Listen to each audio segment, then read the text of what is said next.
တင်သွားပြီးတော့ physical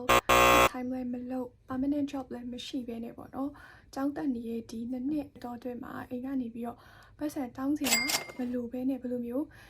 survive လုပ်လေဆိုတာလေးကိုရှင်းပြပေးတော့မှာဖြစ်ပါတယ်ဆိုတော့အမ page ကနေလာတဲ့လူတော်တော်များများတော့သိမယ်ပေါ့နော်အမ fan စာတင်နေဆိုတာကိုအဲ့လိုဆိုတော့အဲ့ဒီမှာ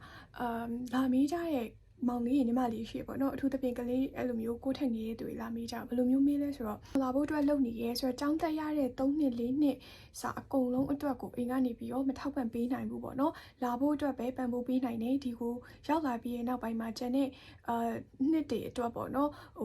်ကိုဟာကိုရှာလို့ရမှာလားဒီကျောင်းစရိတ်တွေရောတခြား expense တွေအကုန်လုံးကိုပေါ့နော်အိမ်ကနေပြန်မတောင်းပေးနဲ့နေလို့ရလားဆိုပြီးတော့အဲ့လိုလာမေးကြတဲ့သူ2ယောက်3ယောက်ရှိရပေါ့နော်ဒီတော့တွင်မှာပဲဆိုတော့အဲ့ဒါနဲ့ပတ်သက်ပြီးတော့ဒီအဲ့လိုသိချင်တာလေးတွေရှိနေတဲ့သူတွေရှိတဲ့အတွက်ကြောင့်မလို့ပေါ့နော်ဒီဟာလေးကိုပြောပြပေးရဖြစ်ပါတယ်ဆိုတော့အမကိုယ်တိုင်ကလည်း Finland ကိုလာဖို့လုပ်တဲ့ process အစကနေပြန်ပြောမယ်ဆိုလို့ရှိရင်အိမ်ကနေပြီးတော့ဒီကိုလာဖို့လုပ်ဒီကိုရောက်တဲ့အထိပေါ့နော်အိမ်ကနေပြီးတော့ပံ့ပိုးပေးရယူလာရမယ့်ပတ်စံတွေ show money ပြရပတ်စံတွေပြီးလို့ရှိရင် agent fees တွေကျောင်းလာခိုင်အကုန်လုံးပေါ့နော်လင်းစည်းတွေအကုန်လုံးရနေပြီးတော့ထောက်ပံ့ပေးရပံ့ပိုးပေးရဆိုပေမဲ့ဒီစားရက်ကလေးကနေပြီးတော့အခုချိန်ထိပေါ့နော်ကိုလုတ်တဲ့ပစ္စည်းဝယ်တာအဲ့လိုမျိုးပေါ့နော်ကိုပြောမယ်ဆိုရင်ကိုယ့်ရဲ့ကုန်ကြမ်းစီအကုန်လုံးကိုအိမ်ကနေပြီးတော့ပြန်တောင်းစီရမလိုခဲ့ပါဘူးဘာလို့မလိုခဲ့လဲဆိုတော့အမလုတ်တဲ့အချက်နှစ်ချက်ကိုပြောပြပြပါမယ်ဆိုတော့ပထမတစ်ချက်ကတော့ဒီ freelance ပေါ့နော် online ကနေပြီးတော့အမပေးစာတင်နေပြီးလို့ရှိရင်တခြားနောက်ထပ်ဒီ book selling လုပ်တဲ့ဟာတစ်ခုရှိရပေါ့နော်ဆိုတော့အဲ့ freelance ကနေပြီးတော့ပဲ freelance ကနေရတဲ့ပတ်စံကိုအမဒီ film မလာခင်တဲ့ကတင်တာနည်းနည်း2လ3လလောက်စောပြီးတော့ဒီအလုပ်တွေကိုလုပ်ဖြစ်တယ်ပေါ့နော်လုပ်ဖြစ်တာဆိုတော့ဘယ်လိုပြောရမလဲပတ်စံစုထားဖြစ်တယ်ပေါ့နော်အဲ့ဒီအချိန်တွေကပြီးလို့ရှိရင်အဲ့ဒီလိုမျိုးလုပ်တဲ့အလုပ်ကတော့အရင်ကြီးcover ဖြစ်တာတော့မဟုတ်ဘူးအမအတွက်ကန်ကောင်းသွားတဲ့တစ်ခုရှိပါတယ်ဘာလဲနာအမနေကြီးလုံးဝမကုန်ပါဘူးအဲ့ဒါကြောင့်မို့လို့လေဒီဘယ်လိုပြောလဲတလိုက်အသုံးစရိတ်တဝက်လောက်ကအိမ်ကနေမယ်ဆိုလို့ရှိရင်အဲ့ဒီ living expense ကိုကုန်တာဖြစ်တဲ့အတွက်ကုန်စရာမရှိဘူးပေါ့နော်မရှိတာကလည်းကန်ကောင်းသွားတဲ့အချက်တစ်ချက်ပါတယ်ပြီးလို့ရှိရင်အိမ်ကနေပြန်တောင်းစရာမလိုတဲ့အချက်ထဲမှာလည်းအဲ့ဒီကိစ္စပါမယ်လို့ထင်ပါတယ်။ဘာဖြစ်လို့အမကliving expense မကုန်လဲဆိုတော့အခုနောက်ပိုင်း Finland မှာအဲ့လိုခဏ policy တွေ change နေတော့လေမပြောတတ်တော့ဘူးပေါ့နော်။အမတို့လာတော့ကဆိုလို့ရှိရင်အခုအမတက်တဲ့ကြောင်မှာဆိုလို့ရှိရင်ကျောင်းသားအဆောင် free ပေးရပေါ့နော်။ဆိုတော့အဲ့ဒီဟာကapply လုပ်ကြည့်ရပေါ့နော်။ရှောက်ကြည့်ရတကယ်လို့အဆောင်ပြည့်နေရဲ့ကိုကအိမ်တောင်တွေပါညာအဲ့လိုမျိုးကလေးတွေပါလာတယ်ဆိုလို့ရှိရင်တော့မရဘူးပေါ့နော်။ဒါပေမဲ့အဆောင်အဲ့လိုမျိုးလူမပြည့်နေရမျိုးတွေကိုကလည်းတယောက်တည်းနေမယ်ပေါ့နော်ဆိုလို့ရှိရင်တော့ရတယ်အဲ့အချိန်တုန်းကလေအဲ့လိုဆိုတော့ပြောမယ်ဆိုလို့ရှိရင်အဆောင် free ကကျောင်းတက်တဲ့တောက်လျှောက်လုံးရထားပါတော့ရထားတော့ဒီအိမ်နဲ့ပတ်သက်ပြီးတော့နေထိုင်စရိတ်ဘာမှမကုန်ဘူးတခြားဘာလို့ပြောရမလဲမီတာဖို့ရေဖို့ဘာညာကွိကွာအစားပေါ့နော်အဲ့လိုဆိုတော့အရှိကဟာနေပြန်ချိတ်ပြီးပြောရမယ်ဆိုလို့ရှိရင်ဒီနေထိုင်စရိတ်မကုန်တာဖြစ်တဲ့အတွက်ကြောင့်မလို့ကိုယ့်အတွက်ကိုအမတလကုန်တဲ့ကုန်ကြစီရဲ့တဝက်လောက်ကသုံးစရာမလိုဘူးဖြစ်နေရပါတော့ဆိုတော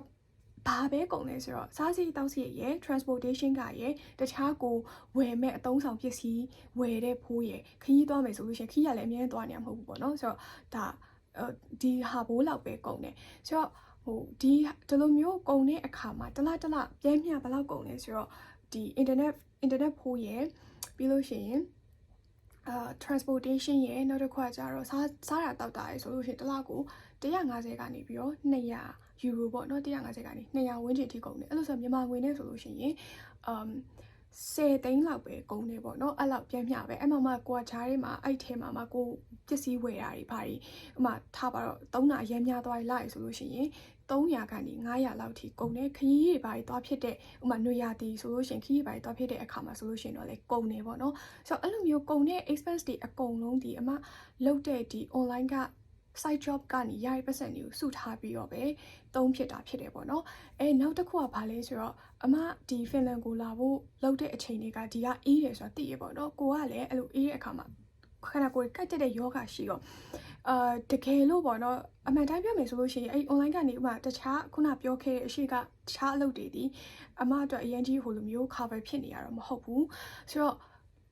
တချို့လာတွေဆိုလို့ရှိရင် မဝင်နဲ့ income မဝင်နဲ့လာရရှိတယ်တချို့လာရဆိုလို့ရှိရင်လည်းဝင်နေပေါ့နော်အဲ့လိုဆိုဝင်နေလားဆိုရင်တော့ပတ်စံဝင်တယ်လို့မျိုးစုထားလိုက်တယ်မဝင်နေလားဆိုလို့ရှိရင်တော့လေအဲ့ဒီကဟာကိုယူပြီးတော့သုံးလို့ရတယ်ပေါ့နော်ဒါပေမဲ့ဒီမှာပြောချင်တာကအမလုပ်နေတဲ့အလုပ်ဒီ business လိုမျိုးစီးပွားရေးအကြီးကြီးလည်းမဟုတ်ဘူးဒီတိုင်းစာတင်တဲ့အလုပ်ဆိုတော့ဟိုဘယ်လိုပြောမလဲအရန်ကြီးကိုအတွက်မလုံလောက်နေဘူးပေါ့နော်ဆိုတော့ဒီမှာတခုထည့်ပြောချင်တာဗာလဲဆိုတော့အမခုနပြောသလိုပေါ့နော်ကိုကအပြင်ထွက်ပြီးတော့လေအလုပ်မလုပ်ချင်ဘူးရာသီဥတုအေးတာဖြစ်တဲ့အတွက်ကြောင့်မလို့ဆိုတော့အမကြံခဲ့တဲ့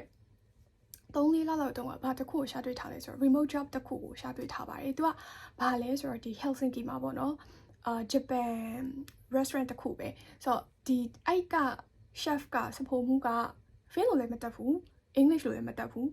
only Japanese ပေါ့နော် Japan လိုပဲပြောတတ်တယ်ဆိုတော့သူ့အတွက်ဘာလို့လဲဆိုတော့ဒီ translator လိုပဲပေါ့နော်ဆိုတော့အဲ့မှာသူတို့ဒီဆွဲတဲ့ဒီဘယ်လိုပြောမလဲ menu တွေတခြားလိုအပ်တဲ့ဆိုင်တွက်လိုအပ်တဲ့ဟာတွေအကုန်လုံးအတွက်ကိုသူတို့ဒီဘယ်လိုပြောမလဲခေါ်ထားတွေ့ရပေါ့နော်ဟို Finnish ရယ် Japanese ရယ် English ရယ်ပြောတတ်တဲ့လူအဲ့လို remote job တစ်ခါတလေကြောက်လို့ရှိရင်လည်းဆိုင်ကိုသွားရတယ်ပေါ့နော်ဆိုတော့အဲ့ဒီအတွက်ခေါ်ထားတွေ့တော့ရှောက်ကြည့်လိုက်တယ် apply လုပ်ကြည့်လိုက်တယ်ဆိုတော့အဲ့မှာရသွားပြီပေါ့နော်တစ်ချိန်တော့သွားပြီးတော့လုပ်ဖြစ်တယ်ဆိုတော့အဲ့ဒီကအဲ့လိုမျိုးပေါ့နော်ဒီ staff နဲ့ပေါ့နော် Japan စပိုမှုနဲ့ Japan လိုမျိုးပြောတယ်အမ Japan စကားနည်းနည်းပြောတတ်တာဆိုတော့ပေါ့နော် Japan လိုမျိုးပြောတယ်ပြောပြီးသွားလို့ရှိရင် Fin လိုမျိုးဒါဘယ်လိုပြောမလဲတုံးပြီးတော့အကုန်လုံးကိုဒီ online ကနေပြီးတော့ပဲဟိုဘယ်လိုပြောမလဲ translator ပုံစံမျိုးပေါ့နော်ရှင်းပြောရမယ်ဆိုလို့ရှိရင်တော့ translate လုပ်ပေးတယ်ဆိုတော့ဒါဟို remote job လို့ပြောလို့ရတယ်ပေါ့နော်အပြင်ထွက်ပြီးတော့လုပ်စရာမလိုဘူးဆိုတော့အဲ့ဒီကနေပြီးတော့လေဒါ income ရတယ်သူကလည်း side job ပုံစံမျိုးပေါ့နော်အဲ့လိုဆိုတော့အမှ side job က2ခုရှိရအဲ့ side job 2ခုကနေပြီးတော့ပဲဒီ3နဲ့ကုန်ကြစရိတ်တွေလိုအပ်ချက်တွေအကုန်လုံးကို cover လုပ်ပေးနိုင်ပါတယ်ဆိုတော့ခုနကပြောသလိုပေါ့နော်တကယ်လို့အကယ်၍အမသာအိမ်ငှားနေရမယ်ဆိုလို့ရှိရင်တော့တစ်လကိုသုံးတဲ့အသုံးစရိတ်ခုနက total ပြန်မျှကုန်ကြစရိတ်က200ကုန်တယ်ဆိုလို့ရှိရင်အင်လာကသာ600ထည့်ပေါင်တယ်ဆိုလို့ရှိရင်တစ်လကို800ကနေ1000တွင်းကုန်မှာယူဖို့ပေါ့နော်ဆိုတော့အဲ့ခါမှာဆိုရင်တော့ maybe အမအတွက်အပြင်ထွက်ပြီးတော့အလုပ်လုပ်စရာလိုအပ်ချင်လဲလိုအပ်ခဲ့လိမ့်မယ်ပေါ့နော်ဆိုတော့အိမ်ကနေတော့ပြန်တောင်းစရာလိုလာမယ်လို့မထင်ပါဘူးဆိုတော့ဒီမှာနောက်ဆုံးအချင်းချုပ်အနေနဲ့ပြောချင်တာပေါ့နော်စိတ်ပူနေတဲ့သူတွေရှိရဲအလုပ်ရဘယ်လိုပြောမလဲ part time ရဖို့လွယ်လားတို့နောက်တစ်ခါကျတော့အဲ့လိုမျိုးကိုယ်စိတ်ကိုပြန်ရှာနိုင်လားလို့ပေါ့နော်အဲ့လိုမျိုးကြီးစဉ်းစားနေတဲ့သူတွေရှိပေါ့နော်ဆိုတော့ဒီမှာတစ်ခါရေး summary လုပ်ပြီးပြောချင်တာကကိုကအမလိုမျိုးဒီမှာရာသီဥတုအေးလို့အပြင်ထွက်ပြီးတော့အလုပ်မလုပ်ချင်ဘူးဘယ်လိုပြောရမလဲအိမ်ထဲမှာပဲနေချင်တယ်ဆိုလို့ရှိရင်2မျိုးစူးစမ်းပေးပါလို့ပြောချင်ပါတယ်ဖင်လန်ကိုမလာခင်ပထမတစ်ခုကပါလဲဆိုတော့စာစူးစမ်းပါစာစူးစမ်းတဲ့အခါမှာ scholarship ရှောက်လို့ရတယ်ဆိုတော့ပုံမှန်ကိုယ့်ရဲ့ tuition fees ကထားပါတော့9000လောက်ပေါ့နော်တစ်နှစ်ကို9000ဆိုလို့ရှိရင်ကို scholarship ရှောက်လိုက်တဲ့အခါမှာ3000ကနေပြီးတော့တချို့အကြောင်းတွေဆိုလို့ရှိရင် full scholarship ရနိုင်တဲ့အခြေအနေထိရှိတယ်ဆိုတော့ထားပါတော့ full scholarship မရဘူးဆိုလို့ရှိရင်တော့မှပဲ3000လောက်ထိ discount shop ပေးရမျိုးရှိတယ်နောက်တစ်ခါကျတော့ early bird discount တွေရှိတယ်အဲ့လိုဆိုတော့အဲ့လိုမျိုးကျောင်းသားကမှယော့သွားမယ်ကိုစာစူးစမ်းတဲ့အခါမှာပေါ့နော်ပြီးရင်နောက်တစ်ခါကျတော့ဒီ Finland အစိုးရနဲ့ပတ်သက်ပြီးတော့အဲ့လို scholarship တွေလည်းရှိတယ်ဆိုတော့ကိုက Fin စာကိုလည်းကောင်းကောင်းမွန်မွန်ကျွမ်းကျွမ်းကျင်ကျင်နဲ့ဟိုဘယ်လိုပြောမလဲ foreigner ဆိုတော့ foreigner အလျောက်တော့ပြောတတ်ရမယ်ပေါ့နော်သူတို့ native တွေလိုမျိုးဖြစ်နေရမယ်လို့ဆိုလိုတာမဟုတ်ဘူးကောင်းကောင်းမွန်မွန်ကျွမ်းကျွမ်းကျင်ကျင်နဲ့ဒီသူဘယ်လိုပြောမလဲသူ level နဲ့သူပေါ့နော်ပြောတတ်နေမယ်ကိုယ့်ရဲ့ education မှာလည်းကွာဥမာSAT အမှတ်တို့ဘာတို့ကကောင်းနေမယ်ဆိုလို့ရှိရင်ကိုယ့်အတွက် education မှာပညာရေးမှာကုန်မဲ့ကုန်ကြစရိတ်တွေကတစ်ဖက်တစ်လမ်းကနေပြီးတော့ညော့သွားနိုင်တယ်နောက်တစ်ခုဘာကိုစ조사ပြီးပြင်ဆင်စီတင်လဲဆိုတော့ဒီ Finland မလာခင်တည်းကပေါ့နော်မြန်မာနိုင်ငံမှာ online ကနေပြီးလုပ်လို့ရမယ့်အလုပ်တစ်ခုကိုစမ်းကြည့်ထားပါလို့ပြောချင်ပါတယ်ဆိုတော့အများကြီးလုပ်လို့ရတယ်ဥပမာကိုကခုနပြောသလိုပေါ့နော်အမလိုမျိုးပဲစပြန်တင်မလားဒါမှမဟုတ်လဲစာမတင်ချင်ဘူးဆိုလို့ရှိရင်လဲ online shop လုပ်မလားtranslator လုပ်မလား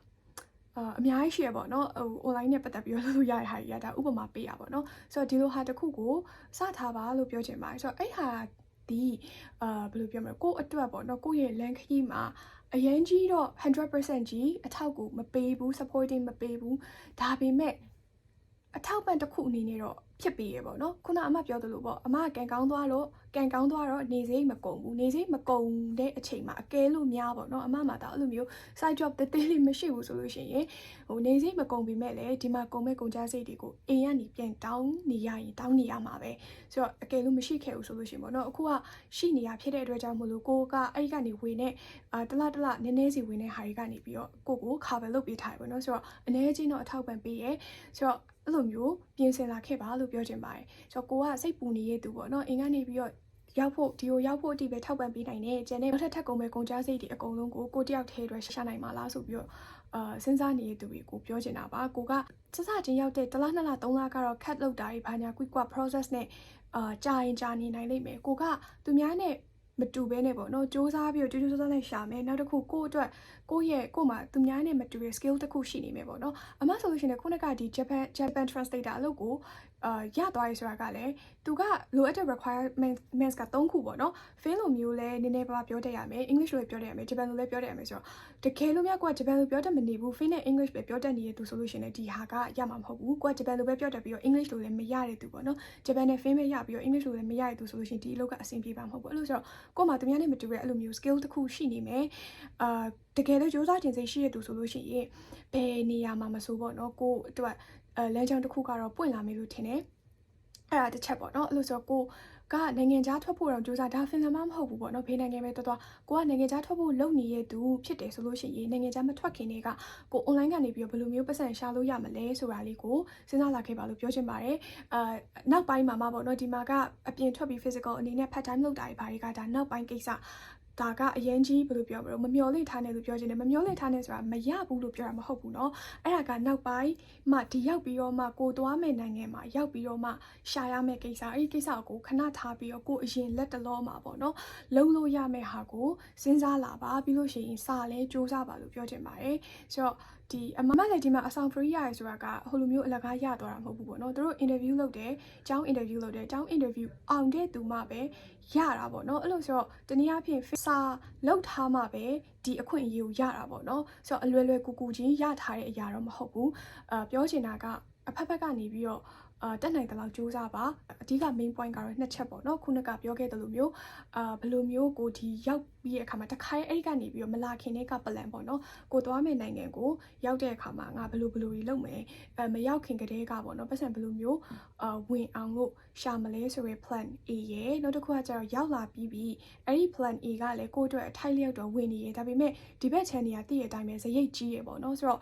ဘယ်လို့မှတော့ cover မဖြစ်ဘူးအလုံးစုံအတွက်ပေါ့နော်အဲ့ဒီအခါမှာအဲ့ဒီအစီအစဉ်တစ်ပတ်တစ်ပြီးသွားတဲ့အခါမှာနောက်